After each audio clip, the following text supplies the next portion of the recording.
रज़ी साहब, हुकूमत तो इस ऑडियो लीक को साबिक चीफ जस्टिस का एतराफ़ करार दे रही है नवाज शरीफ के खिलाफ साजिश का, और दूसरी जानिब साबिक चीफ जस्टिस ने रद्द-ए-अमल दिया है कि मैंने कौन सा कश्मीर बेचा है। किसका मौक़िफ़ दुरुस्त है दोनों में से? देखिए, मैं इसकी तरफ आता हूँ, लेकिन पहले मैं अपने सलमान भाई की तमाम बातों को इंडोर्स करता हूँ जो इन्होंने बात कही है। अच्छा। मैं जहाँ पे इन्होंने बात छोड़ी है मैं उससे आगे लेके आपके सवाल का जवाब देना चाह रहा हूँ। बिल्कुल इस तरह हुकूमत नहीं चलाई जा सकती। देखिए, बात यह है कि इससे पहले 3 दफ़ा हमारी कौमी ज़िंदगी के अंदर वीडियो और ऑडियो का जिक्र आया। पहले वो वीडियो थी जिसके ऊपर जस्टिस जावेद इकबाल को ब्लैकमेल किया गया।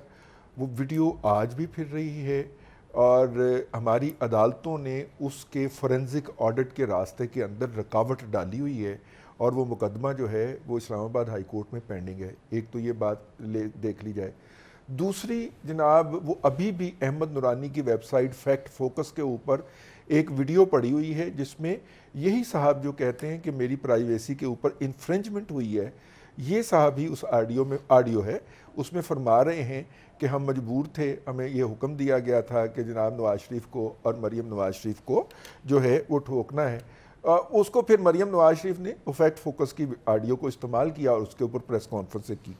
देखिए, 2 मौके मिले हैं हमारी अदलिया को इसको स्ट्रीमलाइन करने के। पहला मौका जो था वो काजी ईसा साहब के साहबजादे जो क़याम पाकिस्तान और तहरीक पाकिस्तान के बड़े मारूफ कारकुन और कायद आज़म के मोहम्मद अली जिन्ना के राइट हैंड थे, उनके साहबजादे काजी फ़ाइज़ ईसा का जब केस लगा तो उस वक्त ये बात जो थी बार बार उठाई। काजी साहब ने भी वो कटहरे में खड़े हो गए जाके अपनी बेगम के साथ और उन्होंने ये बात उठाई कि इस बात को लीजिए कि क्या हमारी रिकॉर्डिंग हो सकती है। तो मौजूदा चीफ जस्टिस साहब जो उस बेंच की सरबराही कर रहे थे, उन्होंने 2 दफ़ा उनकी ये प्रेयर जो थी इसको रिजेक्ट किया और इन्होंने इसके ऊपर अगर ये उस वक्त एक्शन ले लेते और उसके लिए कोई लीगल फ्रेमवर्क बना देते, क्योंकि जस्टिस खोसा साहब ने इसको टेकअप किया था और उसको बिल्कुल ही नामुमकिन बना दिया था, जो कि एडमिसिबल एविडेंस थी, कानून को रीराइट करके उन्होंने नॉन एडमिसिबल एविडेंस कर दी थी।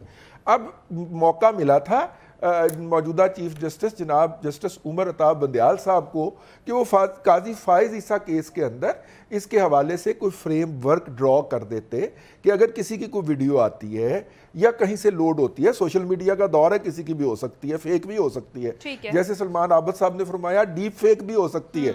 हम अभी यहाँ पे बैठे प्रोग्राम कर रहे हैं, कोई इन्हीं 2 विंडो में से हम दोनों की इस तरह की तस्वीर उठाए और हमारे बैकग्राउंड पे गाना चला दे तो सलमान साहब आप और मैं गाना गा रहे होंगे इसी जगह पे बैठे हुए। इतनी टेक्नोलॉजी एडवांस हो गई हुई है।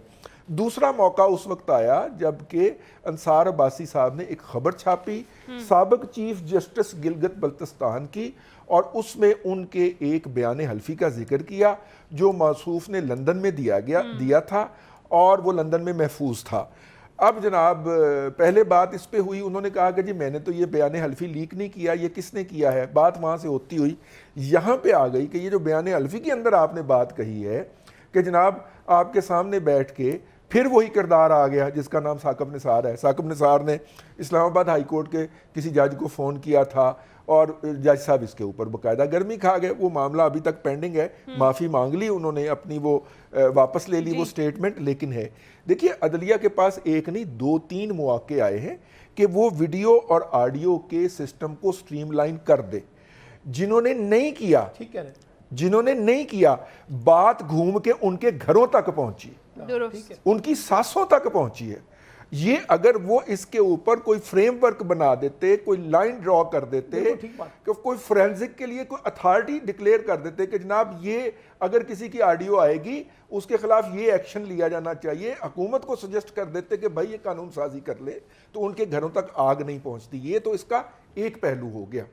दूसरी बात यह है कि हमारे कानून के अंदर एक कानून है, मतलब क्रिमिनल फौजदारी कानून के अंदर एक दफ़ा है जिसके तहत कि ये मंसूबा बंदी करना किसी जुर्म की ना किसी को। अब फिर उसमें ये आ जाता है कि क्या जो साबिक चीफ जस्टिस साहब हैं وہ کیا منصوبہ بندی کر رہے تھے یا وہ مشورہ دے رہے ہیں. اگر وہ مشورہ دے رہے ہیں تو کس کام کا آج دے سے رہے پہلے ہیں. تو کسی آڈیو لیک پر کوئی قانونی کارروائی ہوئی نہیں ہے, کیا لگتا ہے اس پر ہوگی قانونی کارروائی؟ میرا خیال ہے کوئی فریم ورک موجود ہی نہیں ہے. صحیح ہے. وہ تو مانتے نہیں ہیں, وہ کہتے ہیں کہ ہم اس کو گواہی کے طور پہ تسلیم ہی نہیں کرتے. ہاں, کوئی فریم ورک موجود نہیں ہے, اور جب فریم ورک موجود نہیں ہے تو اس پہ کارروائی کس قانون کے تحت آپ کریں گے؟ اس کے تحت آپ دوسرے کے کردار پہ کیچڑ اچھال سکتے ہیں, دوسرے کو ملائن کر سکتے ہیں, اور دوسرے کو گلیوں میں گھسیٹ سکتے ہیں, یعنی بس سیاسی طور پر استعمال کی جا سکتی ہے. لیکن جس کے ساتھ یہ ظلم ہو رہا ہے کہ اس کی کردار کشی ہو رہی ہے, اس کے پاس ہمارا قانون کوئی اس کو ریمیڈی دینے کو تیار نہیں ہے, کوئی اس کے پاس سہولت دستیاب نہیں ہے. رضا رحمان صاحب جو ہیں وہ چونکہ لاء کے ایکسپرٹ ہیں, وہ بہتر ہم سے مجھے گائیڈ کر سکیں گے. میری تو کم علمی مجھے یہی بتا. ٹھیک کہہ رہے ہیں آپ. ٹھیک ہے.